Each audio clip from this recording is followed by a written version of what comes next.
For those of you with wanderlust and questions about how to begin an adventure, the San Diego Travel and Adventure Show is at the Convention Center this weekend. More than 1,500 travel experts will be there to answer questions about cost and offer ideas on destinations. John Golich is creator of the trade show. He joins me now along with Wayne Dunlap, a travel expert and author of Plan Your Escape: Secrets of Traveling the World for Less Than the Cost of Living at Home. Gentlemen, welcome. Thanks for having us. Thank you for having us. John, what are the highlights of this year's travel show? Well, I got to tell you, it was our first year here in San Diego last year. It was our best launch we've ever had in the city. We do them in 7 cities around the United States. This year it's grown by almost 50%. So the show floor is the biggest it's ever been, and we have record numbers of people signing up. So we're all excited about that. But the travel show is really all about really having you follow your travel dreams.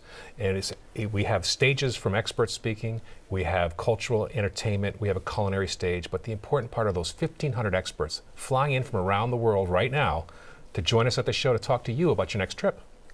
And so, Wayne, you're one of the experts who will be there on Saturday. I am. You have travel tips, and one of them is to follow the disaster. Explain that. Well, follow the disaster is pretty amazing. We had to figure out, because we've traveled to 100 countries now, we had to find a more economical way of doing it. And this is one of our best tips. We went to China after SARS, remember the mask, and we went to Bali after the bombing. We went to the Greek islands 2 years ago after the big demonstrations in Athens, and that's a perfect example to demonstrate follow disaster. Is that, remember, the demonstrations were being publicized all over TV, but we went out to the Greek islands and they had no problems. But about 50% of people canceled their trips to Greece because they were concerned about the demonstrations.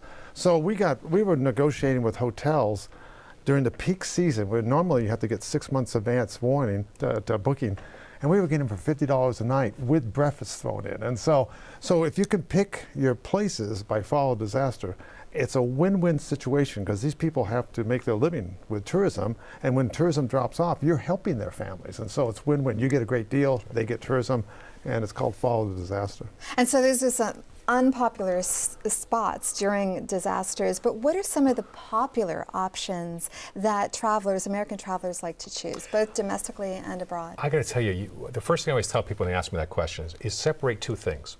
One is your vacation from 2, your travel dreams. So you always need to get away just to relax and unwind. That's a vacation that you may want to do sun and sand, a cruise or something like that. Then there's the wanderlust in you, right? That you want to see something exotic, explore cultures, get out in the world and get a little adventure in your system. So sometimes you need to do both. And great places are here in the U.S. National park areas are red hot right now. I think that's a great option for families. And what are some of the activities that people can do? Well, for example, at our show, we have a few activities. We have a rock wall on the show floor, which kind of gets you into like the Yosemite mode, right? We have a dive pool where if you never scuba dived before, we have dive masters here. They'll take you right underwater in a wetsuit and a tank and let you try to experience that. And then maybe you want to go to South Pacific or the Caribbean, which you can meet right on the show floor. So we do those kind of little activities on the show floor that also bring you into where you want to go on that big vacation or big trip. And that's what kind of gets people all excited about it.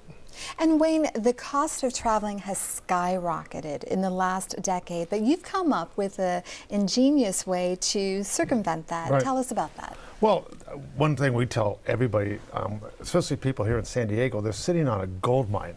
You'd rent your home. Instead of having that cost of the mortgage and the property tax and maintenance follow you as you travel, now you can get it paid for and have some positive cash flow for your trip.